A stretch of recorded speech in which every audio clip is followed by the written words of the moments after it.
My name is Laura. I'm 28. And for years I've been the quiet sponsor of my brother's life. His streaming, his groceries, his gas, his emergency bills. I make good money. I keep my head down. And everyone in my family calls me the responsible one. That used to feel like a compliment. Christmas dinner this year, it turned into a weapon.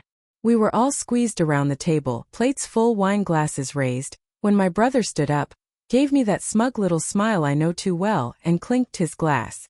"Cheers to the biggest loser in this family," he said loud enough for the entire table to hear. The room exploded with laughter. Uncles, cousins, even my parents chuckling along like it was harmless. I felt my cheeks burn, but not from shame. They didn't know that for weeks I'd been quietly making changes, canceling accounts, closing cards, pulling my name off anything that didn't have my signature benefit. So I stood up too. I didn't yell. I didn't cry. I just looked him dead in the eye, lifted my glass and said, "And to the ones who just lost their streaming, grocery and gas accounts." The laughter died so fast it was almost funny. Forks froze in midair.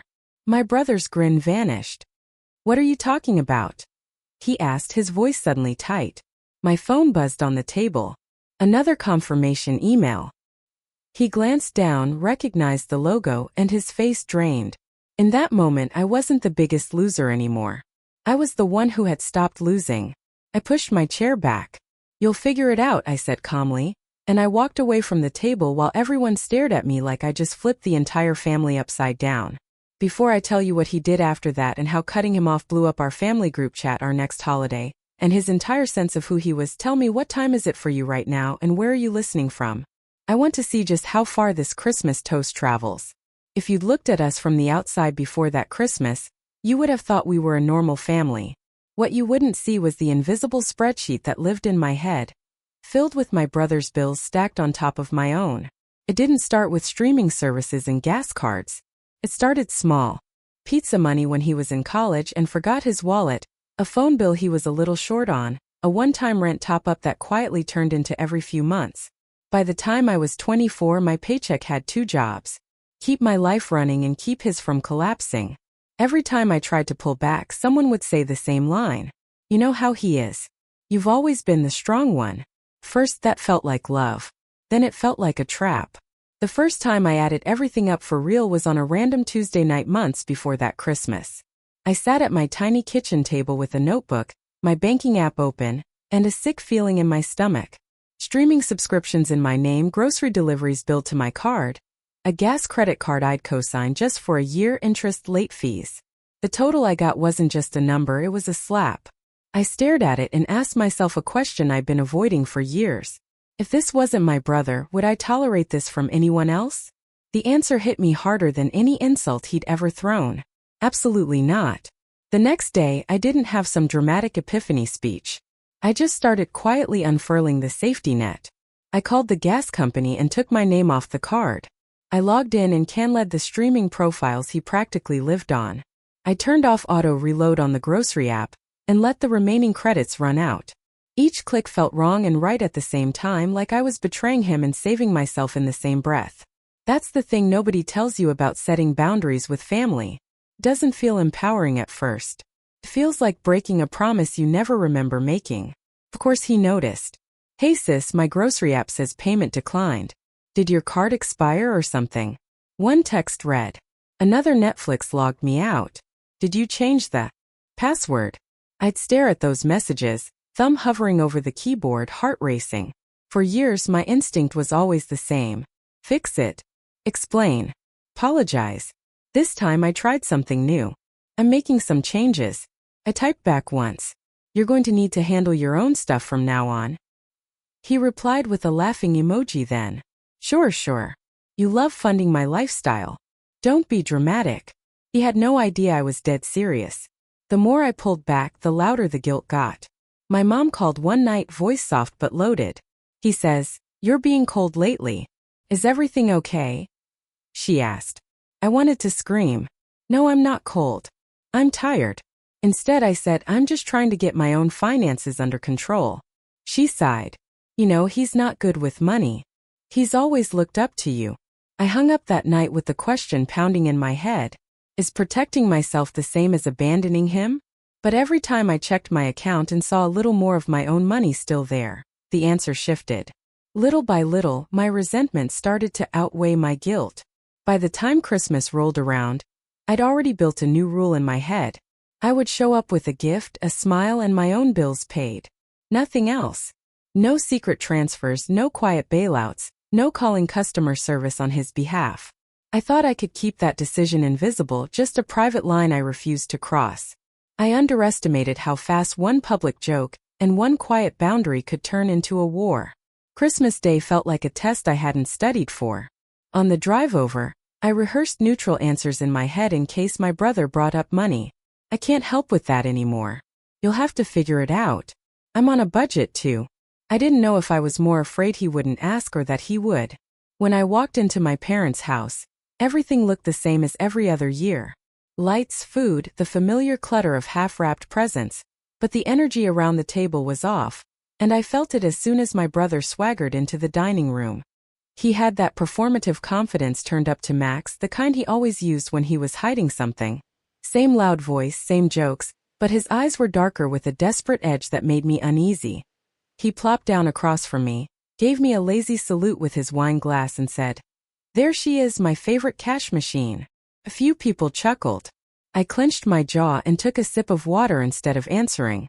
In the weeks since I'd cut the accounts, he'd sent a few texts that got increasingly sharp. "You know, Mom worries when I'm behind. You act like I'm some stranger, not your own brother." The last one he sent before Christmas was just, "Don't make this weird on the holiday." Okay. Honestly, I'd hoped he might pretend nothing had changed. I should have known better. The Biggest Loser toast wasn't spontaneous. I saw it coming in slow motion. He'd had just enough to drink, just enough of an audience, and just enough simmering anger. He stood up, tapped his fork against his glass, and with a big smile announced, Okay, I'd like to make a toast." Everyone turned. I felt my stomach drop. "To my baby sister," he said, gesturing toward me. "The biggest loser in this family. She works all the time. No social life. Probably hasn't been on a date in a year, but hey, at least she pays all my bills." Laughter burst around the table. Someone actually clapped. My dad shook his head with a grin like, "That's our boy." My mom winced but didn't say anything. For a second my vision blurred, not from tears, from rage. This was the script we always played. He mocked. I laughed it off. Everyone treated it like a sitcom. But this time something inside me snapped into place instead of breaking. I stood up. The chair legs scraped the floor loud enough to cut through the noise. I lifted my glass slowly, waited until the room quieted and smiled. A calm, icy smile I barely recognized. "To my brother," I said evenly. "And to everyone at this table who thinks it's funny because as of this week you've officially lost my streaming, grocery and gas accounts." Silence hit harder than any insult. You could almost hear the weight ripple around the table. My brother's smile collapsed. "What are you talking about?" he demanded. "You're joking." I held his gaze. "I'm not. Check your apps. Check your card. I've been paying for your life for years. That ended days ago." He grabbed his phone under the table, fingers flying. I watched his face as he opened notification after notification. Payment declined. Subscription canceled. Card closed. "You did this." His voice cracked on the last word. I could feel everyone staring at me like I just doused the Christmas tree in gasoline. My mom whispered, "Laura," like she was warning me. My dad muttered something about, "Not the time, not the place." But the funny thing was, for the first time in years I didn't feel like the bad guy. I felt honest. I set my glass down. My hands were shaking but my voice was steady. "I'm done being the punchline in the wallet. You want to call me a loser? Fine, but I'm not financing the joke anymore." He started to argue, to protest, to throw half-finished accusations across the table. I didn't stay to listen. I pushed my chair back, walked out of the dining room, and grabbed my coat from the hallway.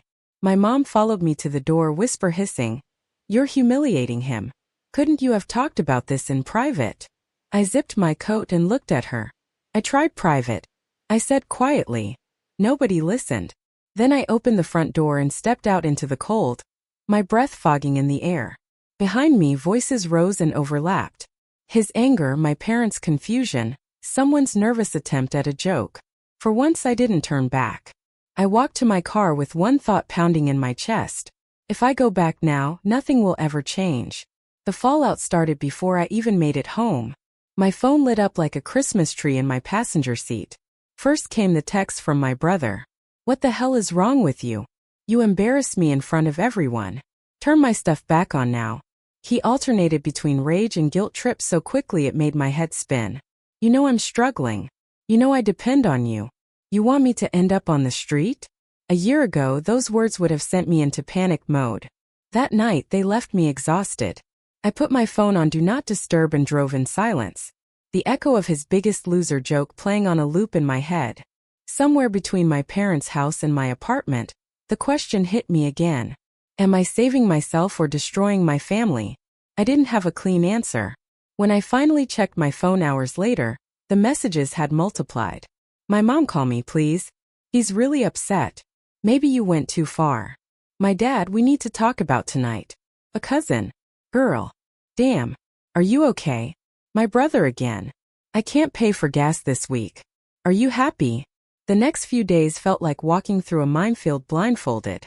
On social media, he posted vague status updates about fake family and people who switch up when you need them most. I knew exactly who he meant. A few of his friends privately messaged me to ask if things were okay, then admitted he owed them money too. One of them sent, "Honestly, I'm glad you cut him off. Maybe now he'll stop using you like an ATM." Hearing that from someone outside the family hit differently. It made me wonder how long people had watched me bleed for him without saying a word. At work, I went through the motions, but my mind kept replaying that dinner. Every time I thought about caving and turning one of the accounts back on, I pictured his glass raised, his voice laughing, the way everyone joined in. Biggest loser. The word stung, but underneath the hurt was something sharper. Clarity. We'd all been pretending this was a joke. It wasn't. One evening 3 days after Christmas, I heard a heavy knock on my apartment door. Not a polite tap. A frustrated open-palmed slam. My stomach dropped. I already knew who it was. I opened the door to see him standing there, eyes bloodshot, wearing the same coat he'd worn on Christmas, just more rumpled. He didn't wait for an invitation. He pushed past me into the living room. "So this is it," he snapped, spinning around to face me. "You're really going to ruin my life because I made a joke." "It wasn't just a joke," I said, closing the door quietly. "It's years of you treating me like a walking credit card." "I treated you like a sister," he shot back. "Family helps family." I could feel the heat rising in my chest. "Family doesn't mock the person keeping their lights on," I said. "Family doesn't drain one member dry and call it love." He started pacing, hands fidgeting with his phone. "My streaming is gone. My gas card is dead. My grocery app declined me at checkout. Do you know how humiliating that is? Do you know how humiliating it's been to beg my own bank for higher limits just to cover your mess?" I asked, my voice finally cracking. "To sit at that table and listen to everyone laugh at me, while I'm the only reason you're not drowning." He flinched at that. And for a split second, I saw the scared version of him beneath the anger. "I'm looking for work," he mumbled. "It's just hard right now." "It's been hard for you for 5 years," I said quietly. "Meanwhile, I'm working overtime, saying no to things I want, stressing about my future so you can coast. How long am I supposed to carry you?" He stopped pacing and looked at me like I just spoken another language. "So what? You're done?" "Just like that." "I'm done paying," I said. "That doesn't mean I don't care about you. It means if you want your life to change, you have to change it. I can help you look for jobs. I can sit with you while you call the credit card company, but I'm not handing you my cards anymore." He laughed bitterly. "Wow, big deal. You'll cheer me on while I crash. Or you'll finally learn to drive," I replied. For a long moment, we just stood there breathing hard, staring each other down. Then his shoulders sagged. "You really mean it?" he whispered. "You're serious?" "I am," I said. "Not because I hate you, because I love you enough to stop helping you destroy yourself and me with you." He shook his head and backed toward the door. "You're going to regret this," he muttered. "When I'm really screwed, remember this conversation." Then he left, slamming the door so hard the frame rattled. I sank onto the couch, my whole body buzzing with adrenaline and doubt. The boundary was set. The words were out. The accounts were closed. For the first time in years, there was nothing left for me to do but wait and see what he would do without me as his safety net. The next wave didn't come from him. Came from my parents. A week after that confrontation, my mom called and asked me to meet them for coffee. Her voice had that careful too bright tone she used when she was trying not to scare me.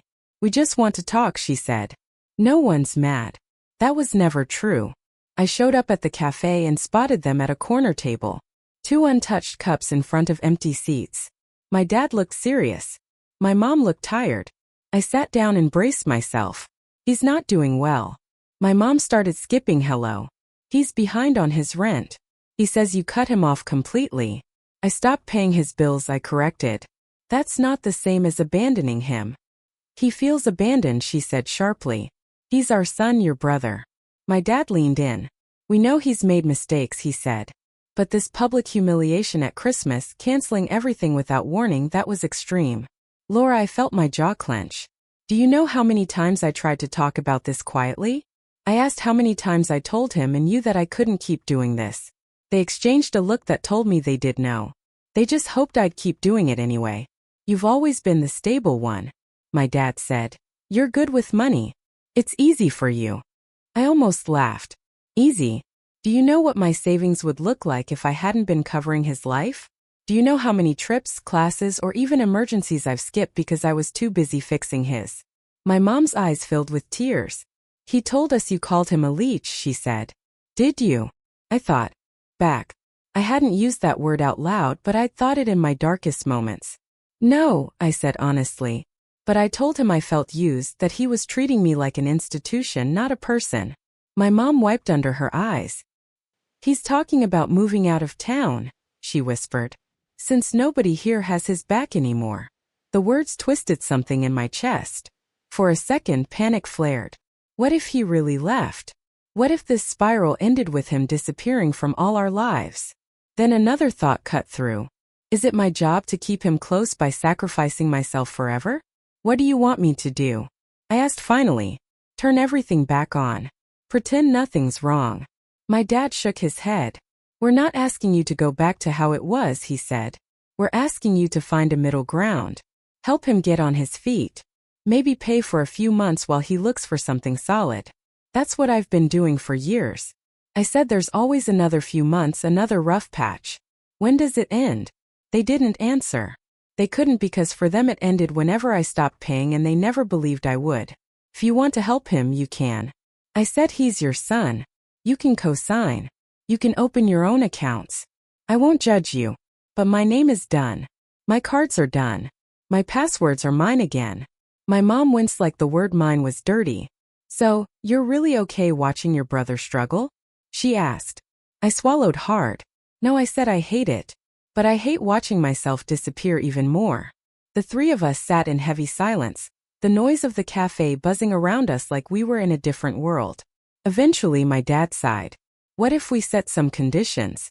He suggested slowly. We help him, but only if he shows proof he's applying for jobs, going to interviews. We don't just hand him money, we track it. It was so strange hearing him talk about accountability for my brother, instead of just excuse him. For the first time I saw that my stand hadn't just rattled my brother. It had shaken them too. You can do that, I said. Honestly, I hope you do, but I can't enforce it. I can't be the project manager of his life anymore. My mom reached across the table and squeezed my hand. I don't want this to break you too permanently, she said quietly. I don't either, I admitted. But maybe the version of us that existed before needed to break. It wasn't healthy. On the way home, that thought sat with me like a stone and a relief at the same time. Maybe this wasn't about being cruel or kind. Maybe it was about refusing to live in a system where my love was measured in direct debits and overdue notices. Still, as I lay in bed that night staring at the ceiling, one question refused to leave me alone.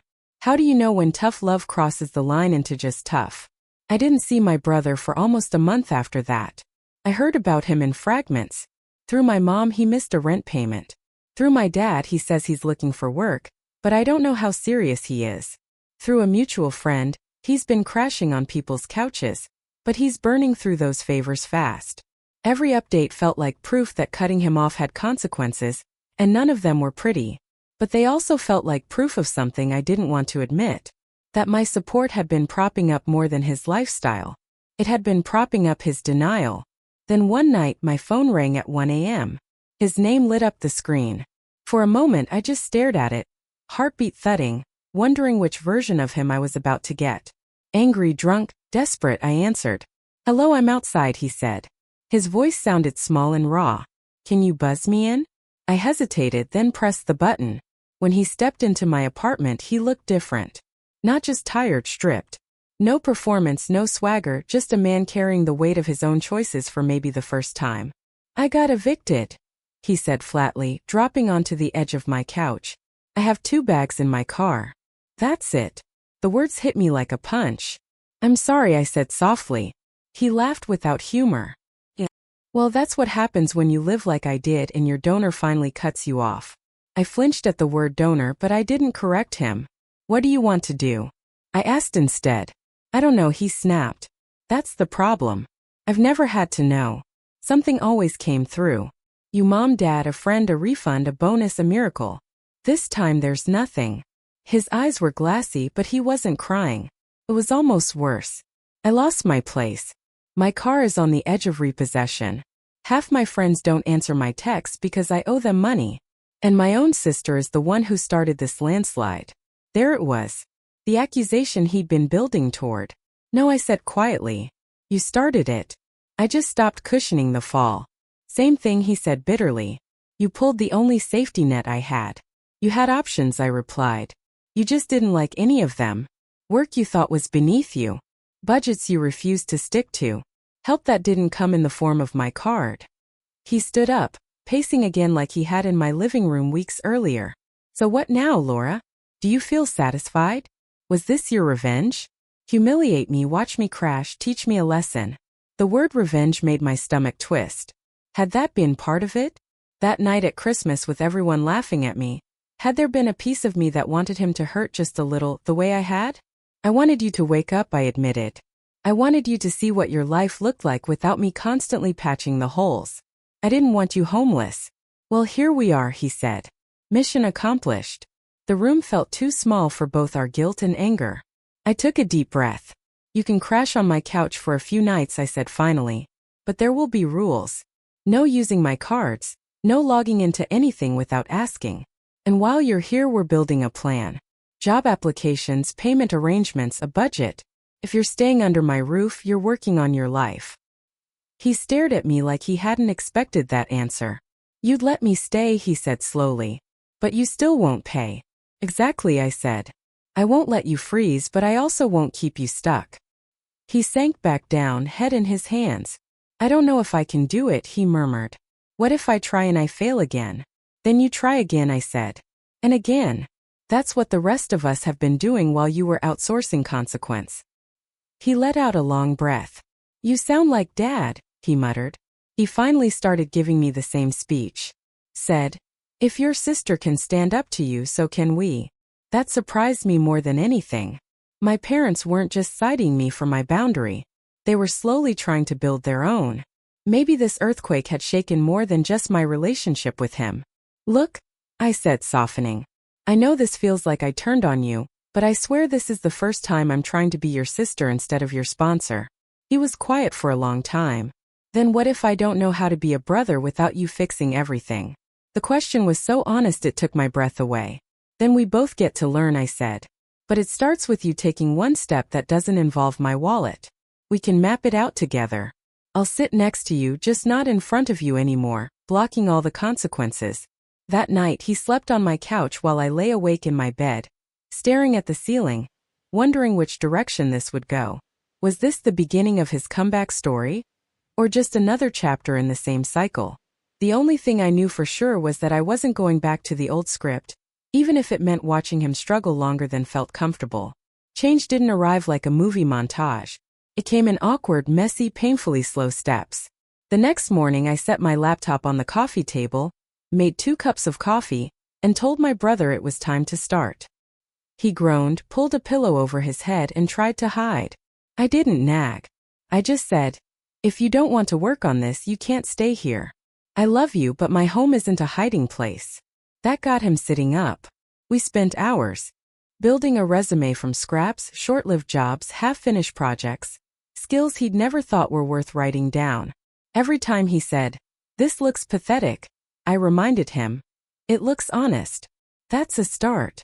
We made a list of debts, a terrifying tower of numbers that made my stomach twist just looking at it. He kept apologizing for the total. I kept redirecting. Don't apologize to me. Talk to the companies you owe. Make arrangements. Take responsibility. Calling those numbers was its own form of punishment. I sat next to him while he explained over and over that he'd fallen behind, that he wanted to set up a plan. Sometimes the person on the other end was kind. Sometimes they weren't. Either way, he stayed on the line. That alone was new. Over the next few weeks, he applied for jobs he used to laugh at. Warehouse shifts, call centers, retail positions. "I'm overqualified for this," he complained once, and I couldn't help myself. "You're underemployed for anything," I replied. "Right now, your pride is more expensive than your lifestyle." He glared at me, then grudgingly hit submit. He got rejected a lot. It was one of the first times I watched him face consistent no without numbing himself with jokes and distractions funded by my bank account. The weird part, somewhere between all the rejections, things between us started to soften. Not in a fairy tale way. We still argued. He still snapped defensively sometimes. I still lost my patience. But underneath it, there were flickers of something we hadn't had in years. Honesty without a price tag attached. One night after yet another we've decided to move forward with other candidates' email. He tossed his phone onto the couch and said, "You know, I really did think you were a loser." Not in the way I said it, just I thought you were boring, predictable, responsible Laura who never did anything wild. I raised an eyebrow. "Thanks." He shook his head. "But now watching you hold this line, watching you say no to me, to mom, to dad. It's kind of badass," he admitted. "I didn't know you had that in you." I snorted. "I didn't either," I said. Apparently boring people snapped too. We both laughed. A real unforced sound that didn't have debt hiding inside it. Slowly, bits of his life started to shift. He landed a job at a distribution center. Grueling early mornings, long hours. A year ago, he would have quit in the first week. This time he stuck it out. The first paycheck he got, he waved it in front of me dramatically. "Look," he said. "Money I made that you didn't have to move around like chess pieces." I smiled. "Congratulations," I said. "Feels different, doesn't it?" "Yeah," he admitted, "it does." My parents adjusted too. They still worried about him, still slipped him help here and there, but they started sending him job listings instead of just sympathy. When he complained to my mom about his new schedule, she surprised both of us by saying, "Welcome to adulthood, honey," instead of, "Your sister is being too hard on you." Months passed. The account stayed closed. My savings slowly stabilized. I started therapy and realized how much of my identity had been wrapped around being the fixer. Letting that go felt like losing a limb and regrowing it at the same time. One evening, almost a year after that infamous Christmas dinner, we were back at my parents' table. The cast was the same. The energy wasn't. My brother sat down next to me, a little quieter, a little older in the eyes. At one point, someone asked to make a toast. My heart rate spiked for a second, muscle memory kicking in. But this time, he stood up before anyone else could, lifted his glass, and looked directly at me. "To my sister," he said, "the only person at this table who had the guts to stop treating me like a kid and force me to grow up. I called her the biggest loser last year. Turns out I was projecting. She was the only one winning." The table laughed, but it was a different kind of laughter. Soft, warm, edged with humility instead of cruelty. My chest tightened and I blinked hard to keep the tears from spilling. Over. Later, when we were alone in the kitchen rinsing dishes, he nudged me with his shoulder. "You know, I still think you're a little boring," he teased. "Good," I said. "Boring people pay their own bills." He grew serious. "I'm not all the way there yet," he admitted. "I still owe money. I still screw up. But I don't expect you to fix it anymore. I don't want you to." "That's all I ever wanted," I said. We stood there in a quiet that didn't feel heavy for once, just real. People love to frame stories like mine as revenge stories. And in a way it did start that way. That night at Christmas, when I raised my glass and cut off his streaming groceries and gas in front of everyone, there was a part of me that wanted him to feel the sting I'd been swallowing for years. But if you ask me now, I'd tell you this. The real revenge wasn't watching him struggle.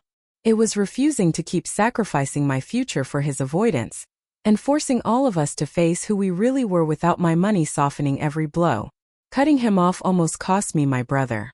It almost shattered my family, but it gave each of us a chance to become something we'd never been allowed to be before, responsible for ourselves. And if you're listening to this wondering whether you're a terrible person for wanting to draw a line with someone you love, let me leave you with the question that changed everything for me. If this wasn't your family, would you keep letting them treat you this way? Sometimes the bravest thing you can do is stop paying for a version of someone that doesn't want to exist anymore and see who both of you become when the accounts finally close.